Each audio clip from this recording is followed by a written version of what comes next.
Hello बच्चों, जैसा कि हम क्लास 10th का चैप्टर नंबर 12 वृत्तों से संबंधित क्षेत्रफल मतलब एरियाज रिलेटेड टू सर्कल पढ़ रहे थे, तो आज हम उसका सेकेंड एक्सरसाइज का इंट्रोडक्शन करेंगे। तो चलिए स्टार्ट करते हैं। और हाँ, इसके पहले अगर हमारे चैनल को सब्सक्राइब न किए हो तो जाके सब्सक्राइब करें और बेल आइकन को दबाना ना भूलें ताकि हमारी अपडेट आपको मिलती रहे। तो चलिए स्टार्ट करते हैं। सबसे पहले हम यहाँ देखेंगे सर्कल। सर्कल यानी वृत्त। वृत्त क्या होता है? तो वृत्त की अगर डिफिनेशन हम बताएं तो वृत्त जो है, जैसे अगर हम यहाँ देखें किसी एक निश्चित बिंदु से, ये क्या है? एक निश्चित बिंदु, फिक्स पॉइंट है।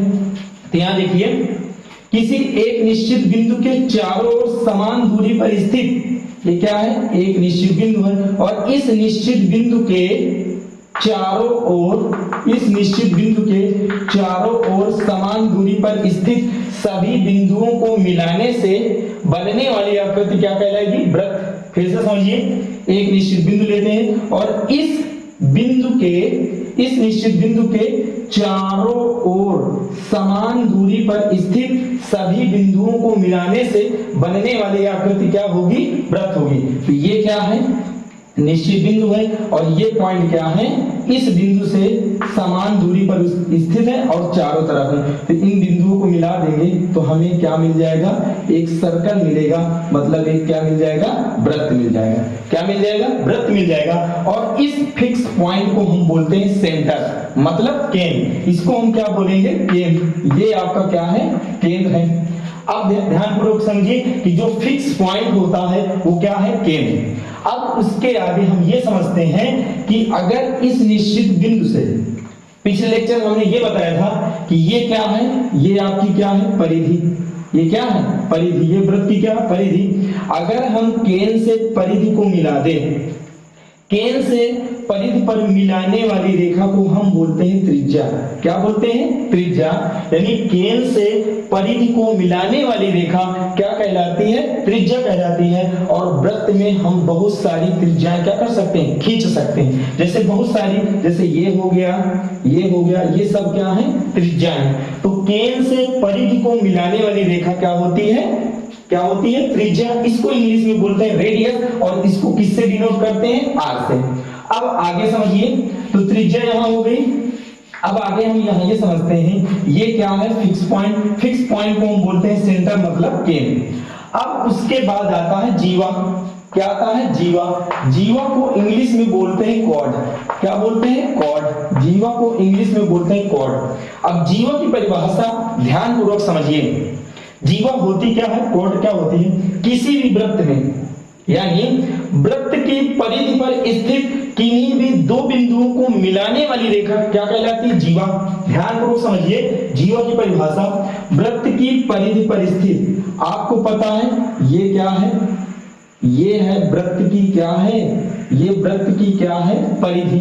ये क्या है? वृत्त की परिधि। तो यहां से समझिए, वृत्त की परिधि पर स्थित, वृत्त की परिधि पर स्थित किन्हीं भी दो बिंदुओं को मिलाने वाली रेखा क्या कहलाती है? जीवा। जैसे देखिए, ये पॉइंट क्या है? ये पॉइंट है जो कहां पर स्थित है? वृत्त की परिधि पर स्थित है। और ये पॉइंट हमने ले लिया, ये पॉइंट भी कहां स्थित है? वृत्त की परिधि पर। तो हमने डिफिनेशन क्या बताया कि वृत्त की परिधि पर स्थित किन्हीं भी दो बिंदुओं को मिलाने वाली रेखा क्या कहलाती है? जीवा कहलाती है। तो ये बिंदु और ये बिंदु को मिलाएंगे तो ये क्या कहलाएगी? ये आपकी क्या होगी? कॉर्ड, मतलब जीवा।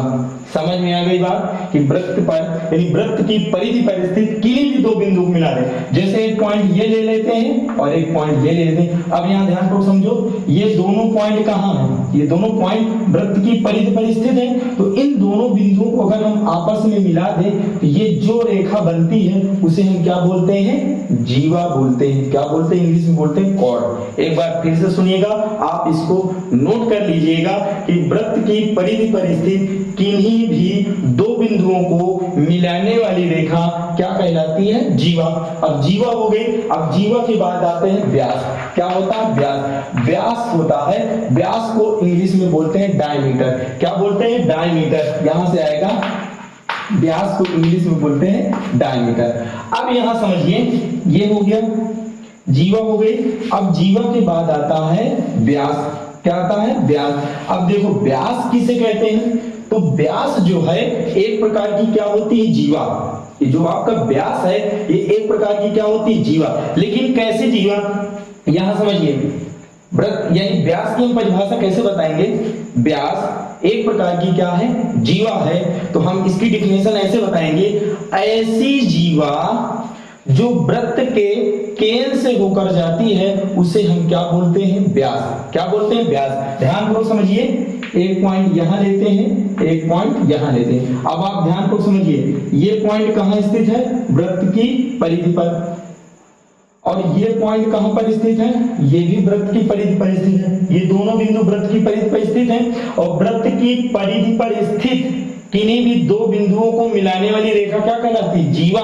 तो यहां से समझिए, ये भी वृत्त की परिधि पर स्थित है, ये भी वृत्त की परिधि पर स्थित है। अगर इन दोनों बिंदुओं को मिलाएंगे तो वृत्त की परिधि पर स्थित किन्हीं भी दो बिंदुओं को मिलाने वाली रेखा क्या होगी, ये जीवा होगी। क्या हो गई, ये क्या हो गई, जीवा हो गई। क्या हो गई, जीवा। लेकिन ध्यानपूर्वक समझो, ये एक ऐसी जीवा है जो वृत्त के केंद्र से होकर जाती है। तो इसकी परिभाषा आप ऐसे बता सकते हैं, ऐसी जीवा जो वृत्त के केंद्र से होकर जाती है उसे हम क्या बोलते हैं, व्यास। क्या बोलते हैं, व्यास। और व्यास को इंग्लिश में बोलते हैं डायमीटर। क्या बोलते हैं, डायमीटर बोलते हैं। और ये जो व्यास होता है ये क्या होता है, व्यास त्रिज्या के 2 गुने के क्या होता है, बराबर होता है। तो आप यहां से समझ सकते हैं। तो हमने क्या क्या पढ़ा, सर्कल पढ़ लिया, जीवा पढ़ लिया, व्यास पढ़ लिया। अब आगे आते हैं, अब इसके बाद आते हैं त्रिज्यखंड। क्या होता है त्रिज्यखंड, तो यहां से हम क्या करेंगे, त्रिज्यखंड। त्रिज्यखंड क्या होता है, तो त्रिज्यखंड की परिभाषा समझते हैं, ध्यानपूर्वक समझिए, इसको हम साफ किए दे रहे हैं। तो त्रिज्यखंड की परिभाषा जो होती है, आप ध्यानपूर्वक समझिए, त्रिज्यखंड क्या होता है, किसी भी वृत्त में 2 त्रिज्या। कितनी त्रिज्या, ये आपका क्या है, सेंटर। ये आपका क्या है, सेंटर। ये आपका हो गया सेंटर। ध्यानपूर्वक समझिए, परिभाषा समझिए, किसी भी वृत्त में 2 त्रिज्याएं। कितनी त्रिज्याएं, 2 त्रिज्याएं। और उन दोनों त्रिज्याओं के संगत चाप के द्वारा जो क्षेत्रफल घेरा जाता है उसे हम बोलते हैं त्रिज्यखंड। ध्यानपूर्वक समझिए, इधर देखो, किसी वृत्त में 2 त्रिज्या, देखो ये क्या है, ये आपकी एक त्रिज्या है, ये भी आपकी क्या है, एक त्रिज्या है। हमने अभी आपको बताया केंद्र से परिधि को मिलाने वाली रेखा क्या होती है, त्रिज्या। तो ये क्या हो गई, ये भी आपकी त्रिज्या है और ये भी आपकी क्या है, त्रिज्या। दोनों त्रिज्याएं हो गई। तो यहां से ये समझिए कि त्रिज्यखंड की परिभाषा हम बता रहे हैं। तो किसी भी वृत्त में आप कैसे बताएंगे, किसी भी वृत्त में 2 त्रिज्याएं, किसी भी वृत्त में 2 त्रिज्याएं, और उन दोनों त्रिज्याओं के संगत चाप के द्वारा जो क्षेत्रफल घेरा जाता है उसे हम बोलते हैं त्रिज्यखंड। ध्यानपूर्वक यहां समझिए, एक त्रिज्या ये है और एक त्रिज्या ये है। इन दोनों त्रिज्याओं के द्वारा और इन दोनों त्रिज्याओं के संगत चाप, इन दोनों त्रिज्याओं का संगत चाप कौन सा होगा, ये दोनों त्रिज्याओं का क्या है, संगत चाप है। और चाप क्या होता है, परिधि के टुकड़े को, ये जैसे क्या है, ये, तो ये ऐसा ये टुकड़ा लेंगे तो ये क्या होगा आपका चाप। क्या होगा, चाप। तो यहां समझिए, और ये क्या होगा, केंद्र O, और यहां क्या बनेगा, कोई ना कोई एंगल बनेगा थीटा। समझ में आई बात, कोई दिक्कत, तो फिर से परिभाषा समझते हैं त्रिज्यखंड की। किसी भी वृत्त में 2 त्रिज्याएं, यहां समझिए, एक त्रिज्या ये है, एक त्रिज्या ये।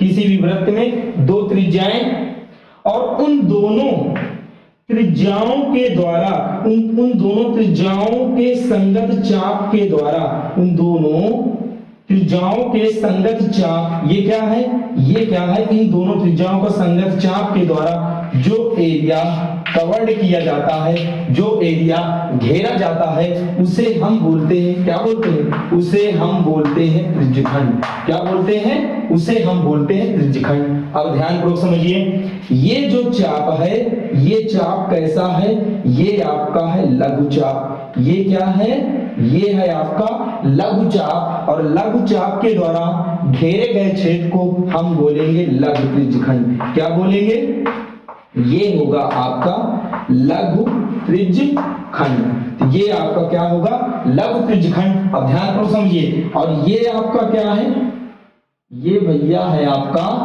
दीर्घ चाप। ये क्या है, ये यहां से लेकर यहां तक क्या था, लघु चाप, और यहां से लेकर यहां तक ये क्या है, दीर्घ चाप। तो दीर्घ चाप के द्वारा, ये क्या है, दीर्घ चाप के द्वारा जो एरिया कवर्ड किया जाता है उसे हम बोलते हैं, क्या बोलते हैं, दीर्घ त्रिज्यखंड। तो ऊपर वाले को हम बोलेंगे दीर्घ त्रिज्यखंड।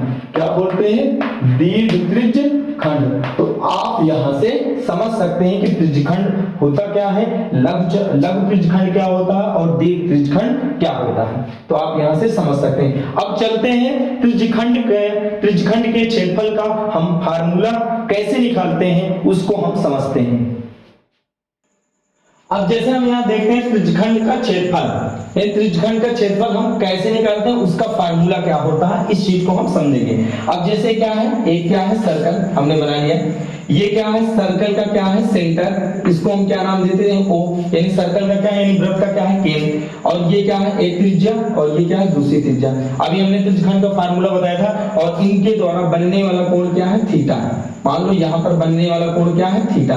अभी हमने बताया कि किसी भी वृत्त में दो त्रिज्याएं, एक त्रिज्या ये, एक त्रिज्या ये, किसी भी वृत्त में दो त्रिज्याओं और उन दोनों त्रिज्याओं के संगत चाप के द्वारा जो एरिया कवर्ड किया जाता है उसे हम बोलते हैं त्रिज्यखंड। तो ये क्या हो गया, त्रिज्यखंड। क्या हो गया, त्रिज्यखंड। तो आखिर ये त्रिज्यखंड है, तो इसका हम एरिया कैसे निकाल सकते हैं, उसका फार्मूला क्या होता है, उस चीज को हम समझते हैं। तो यहां से समझिए, स्टेप बाय स्टेप हम समझेंगे कि एक चीज आपको ये पता होगा, यहां से समझिएगा, ये क्या है, वृत्त का केंद्र, और ये क्या है, ओ नाम दे देते हैं। देखो यहां केंद्र पर कितने डिग्री का कोण बना, अब ये पूरा चक्कर लगाए ना, ध्यान को समझिए, ये पूरा चक्कर लगा रहा, ये पूरा चक्कर लगाया, तो बोलो एक पूरा चक्कर लगाने पर कितने डिग्री कोण बनता है, 360, आपको पता है। तो ये बताओ अभी प्रेजेंट टाइम में केंद्र पर कितने डिग्री कोण बन रहा है, 360, क्योंकि ये पूरा एक चक्कर है ना, ये क्या है, पूरा एक चक्कर है। तो इस पूरे एक चक्कर के द्वारा बोलो केंद्र पर बनने वाला कोण कितना होगा, 360 डिग्री। कितने डिग्री कोण बनेगा, 360। अब ध्यान पूर्वक समझिए, आपको ये पता है कि आप बोलेंगे कि सर जब केंद्र पर 360 डिग्री का कोण बनता है तो वृत्त का क्षेत्रफल क्या होता है, पाई आर स्क्वायर। क्या होता है, पाई आर स्क्वायर। तो इसी चीज को हम समझते हैं। तो यहां लिखेंगे जब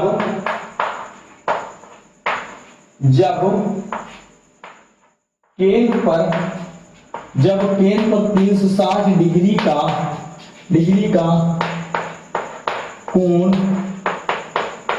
बनता है तो क्षेत्रफल, तो यहां लिखेंगे, तो क्षेत्रफल क्या होता है, पाई आर स्क्वायर। ध्यान को समझिए कि जब केंद्र पर 360 डिग्री का कोण बनता है, कितने डिग्री का, 360 डिग्री का कोण बनता है। जब केंद्र पर 360 डिग्री, क्योंकि पूरे एक चक्कर लगाए ना, और पूरे एक चक्कर में बनने वाला कोण कितने डिग्री, 360। जब केंद्र पर 360 डिग्री का कोण बनेगा तो वृत्त का क्षेत्रफल क्या होता है, पाई आर स्क्वायर। तो ध्यान पूर्वक समझिए, जब केंद्र पर 360 डिग्री का कोण बनता है तो क्षेत्रफल, किसका क्षेत्रफल, वृत्त का क्षेत्रफल क्या होता है, पाई आर स्क्वायर। अब यहाँ शॉर्ट में समझिए, यानी 360 डिग्री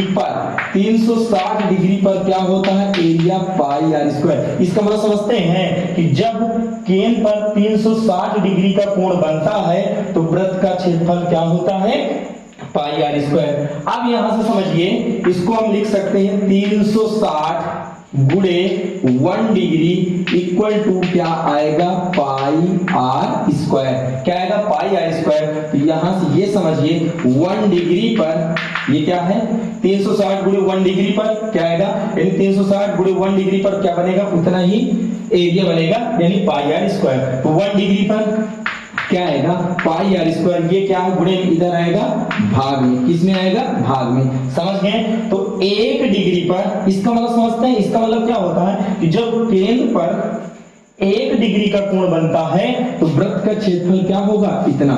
जब केंद्र पर 1 डिग्री का कोण बनेगा तो वृत्त का क्षेत्रफल कितना आएगा, इतना वृत्त का क्षेत्रफल आएगा।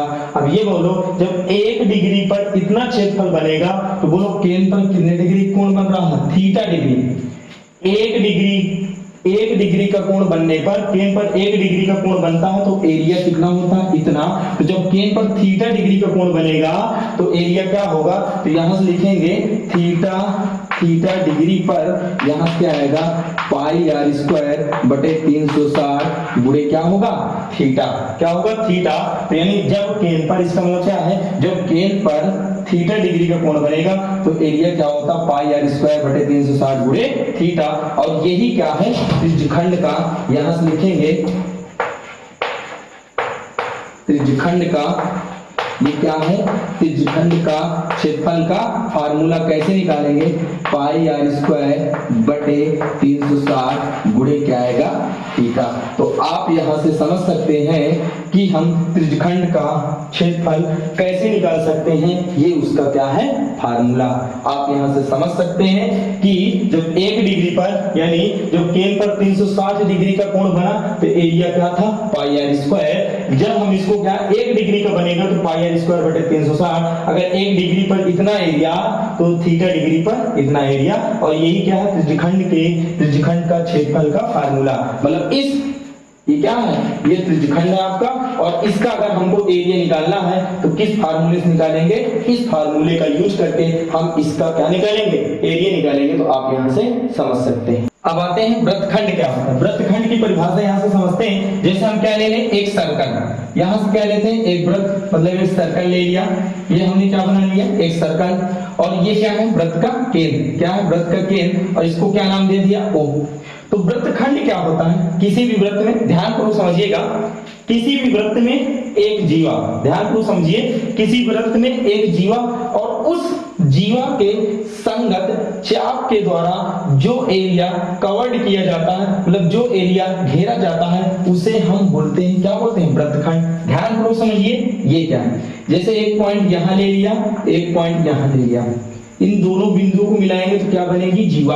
क्यों, क्योंकि ये बिंदु कहां पर है, वृत्त की परिधि पर है। ये बिंदु भी कहां है, वृत्त की परिधि पर है। दोनों बिंदु वृत्त की परिधि पर है। इन दोनों बिंदु को मिलाने वाली रेखा क्या बनेगी, जीवा। जीवा बनेगी। तो यहां से परिभाषा में आपको यह बताया है, किसी भी वृत्त में एक जीवा, ये आपकी क्या हो गई, ये आपकी हो गई जीवा।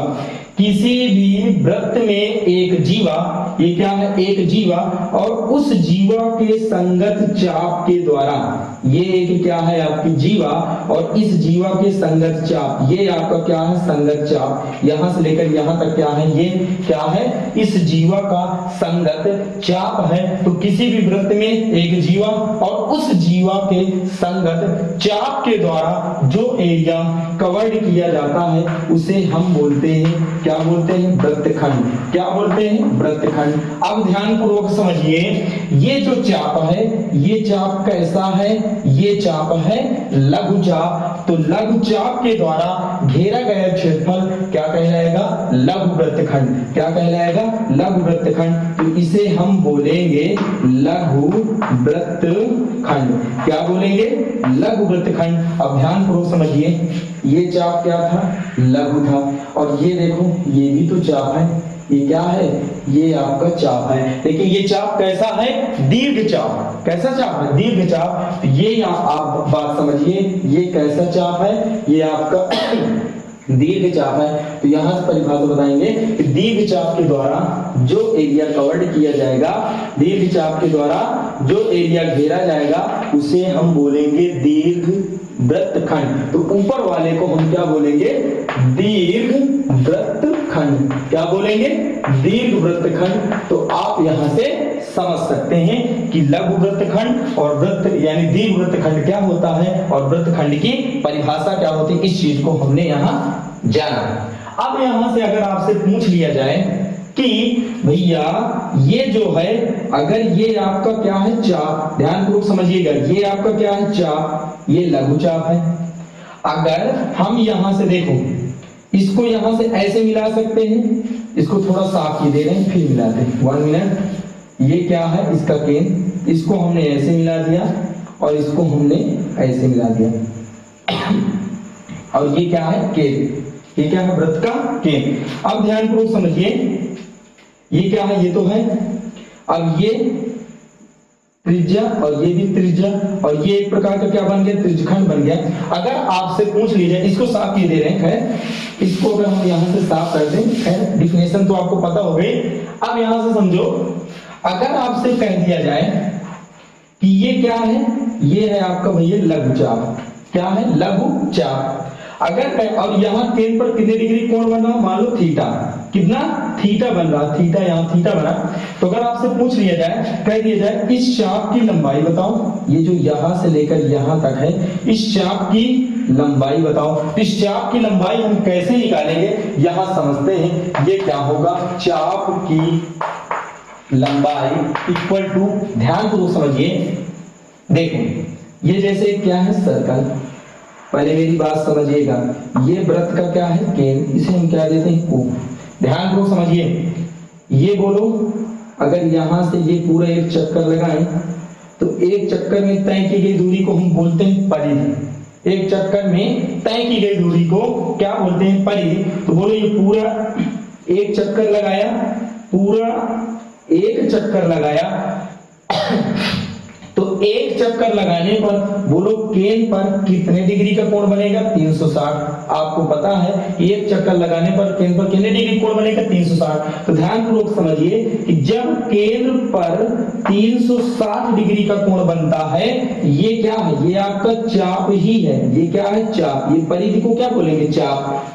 तो जब केंद्र पर 360 डिग्री का कोण बनता है तो इस पूरे चाप की लंबाई, इस पूरे चाप की लंबाई क्या होती है, 2 पाई आर, मतलब परिधि। क्या होती है, परिधि। तो यहां से लिखेंगे, क्या लिखेंगे, जब क्या लिखेंगे, जब केंद्र पर 360 डिग्री का कोण बनता है, 360 डिग्री का कोण बनता है, तो 360 डिग्री कोण बनता है तो चाप की लंबाई क्या होती है, 2 पाई आर। आपको पता है कि जब केंद्र पर 360 डिग्री का कोण बनेगा तो चाप की लंबाई क्या होगी, 2 पाई आर। तो यहां शॉर्ट में लिखते हैं कि 360 डिग्री पर, इसका मतलब क्या है, जब केंद्र पर 360 डिग्री का कोण बनता है तो चाप की लंबाई होगी 2 पाई आर। तो जब केंद्र पर 360 डिग्री का कोण बनेगा तो चाप की लंबाई क्या होगी, 2 पाई आर। इसको शॉर्ट में ऐसे कर सकते हैं, 360 गुणे 1 डिग्री, तो क्या आएगा, वही आएगा 2 पाई आर।